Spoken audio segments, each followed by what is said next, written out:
শখ পূরণের বয়সে স্যাক্রিফাইস করছি আর অপেক্ষা করছি কখন আমার ইনশাল্লাহগুলো আলহামদুলিল্লাহতে পরিণত হবে। এটা শুধু আমার মনের কথা নয়, আমার মতো হাজারো মেয়ের মনের কথা এটা। এমন অনেকেই আছে যারা অপেক্ষায় আছে একদিন তার সব ইনশাআল্লাহগুলো আলহামদুলিল্লাহতে পরিণত হবে। আমিও সেই দিনের অপেক্ষাতেই আছি, জানি না কবে সেই দিনটা আসবে। তবে আল্লাহর কাছে একটাই চাওয়া, আমি যেন ধৈর্য ধরতে পারি, কোনোভাবেই যেন হতাশ না হয়ে যাই, কোনোভাবেই যেন হাল ছেড়ে না দেই।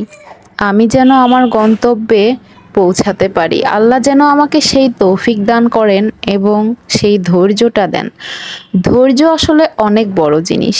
এর সারা গায়ে কাটা থাকলেও ফল কিন্তু মিষ্টিই হয়। কেন ছাদে গিয়েছিলাম সেটা শেয়ার করব কয়েকটা 3 পিস দেখানোর পরে। তো এইগুলো হচ্ছে আমাদের সিরাজগঞ্জের তাঁতের 3 পিস। এই কালারটা হচ্ছে সাদা কালো, একদম খুব সুন্দর শুভ্র একটা কালার। সাদা কালো কম্বিনেশনটা কিন্তু বরাবরই সবার পছন্দের তালিকায় থাকে, তাই না? এই 3 পিসটা আমার কাছে অনেক ভালো লেগেছে। আর এটা হচ্ছে লাল কালো একটা 3 পিস। এই 3 পিসগুলো নতুন এসেছে, তো ভাবলাম আপনাদের সাথে একটু শেয়ার করি। এই 3 পিসগুলো পেয়ে যাবেন আমার পেজ রিদিস ক্রিয়েশনসে। আমি আমার পেজের নামটা আমার ভিডিওর ক্যাপশনে মেনশন করে দেব। আপনাদের যাদের ভালো লাগবে ইনবক্স করবেন, অর্থাৎ আমার পেজে নক দিবেন। এইটা কিন্তু সাদা কালারের মধ্যে জাম কালারের একটা কম্বিনেশন। কালারটা কিন্তু আর একটু ডিপ, মানে সামনে থেকে দেখলে কিন্তু আর একটু সুন্দর লাগে দেখতে। পেজটা ক্যাপশনে দেয়া থাকবে, চেক আউট করে আসবেন। তো এই তো আমি ছাদে গিয়েছিলাম আজকে একটা দরকারে। আসলে বাসায় আমি হোমমেড অনিয়ন হেয়ার অয়েল যেটা, ওইটা বানাই। কারণ চুলে হচ্ছে বাজার থেকে কেনা কোনো কেমিক্যালযুক্ত তেল আমি ব্যবহার করি না। শুধু আমিই না, আমার পরিবারের সবাই আমার এই বানানো তেলটাই ব্যবহার করে। তো তার জন্য আমি কিছু জিনিস নিতে গিয়েছিলাম ছাদে, মানে আমার অ্যালোভেরা গাছ থেকে আমি কিছু অ্যালোভেরা কেটে নিতে গিয়েছিলাম।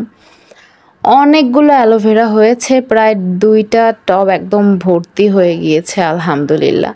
তো সেখান থেকেই বেশ কয়েকটা হচ্ছে অ্যালোভেরার ডাল কেটে নিচ্ছিলাম, কারণ এই তেলটাতে অ্যালোভেরাটা অনেক বেশি দরকারি একটা জিনিস। অ্যালোভেরার সাথে আমি আরও প্রায় 15 থেকে 20টা উপাদান মিশিয়ে আমি তেলটা আর কি বানাই, বাড়িতেই তৈরি করি। এর আগে তো আমি আমার পেজে এই তেলটা সেলও করেছি, কিন্তু এখন আর পেজে আগের মতো অ্যাক্টিভ থাকতে পারি না ব্লগিংয়ের কারণে, যার কারণে পেজে আর এইসব রিলেটেড কোনো পোস্ট দেয়াই হয় না। আর এখানে পুঁই শাকের ডাল দিয়েছিলাম, তো বেশ কিছু পাতা বেরিয়েছিল, তো ভাবলাম এগুলোও কেটে নিয়ে যাই, না হলে নষ্ট হয়ে যাবে। তো এই 2টা জিনিস নেওয়ার জন্যই হচ্ছে ছাদে গিয়েছিলাম আজকে, বাসায় তেল বানাতে হবে আর কি। তো পুঁই শাকগুলো আসলে এর থেকে আর বড় হচ্ছে না, কারণ মাটির পরিমাণ কম। অনেক বেশি মাটি দিলে হয়তো বা পুঁই শাকগুলো আরও বড় হতো। তো যাই হোক, নিজের গাছের জিনিস এটুকুই ভালো লাগে। 2-4টা করলা মাঝে মাঝে দেখি ধরেছে গাছে, খাওয়া হয় না কিন্তু দেখি, এটাই ভালো লাগে যে নিজে লাগিয়েছি আর সেখানেই হয়েছে। তো এইটা কিন্তু একটা মনের শান্তি, একটা আত্মতৃপ্তির বিষয় আছে এখানে, তাই না? যতই হোক নিজের হাতের লাগানো জিনিস। তো আমার মতো কে কে আপনারা বাসায় 2-4টা টুকিটাকি জিনিস টবে লাগান, কমেন্ট করে জানাবেন। আর এই ভিডিওটা আজকে শেষ পর্যন্ত যে যে দেখেছেন তাদের জন্য রইল অনেক অনেক ভালোবাসা। ভালো থাকবেন সবাই, আল্লাহ হাফেজ।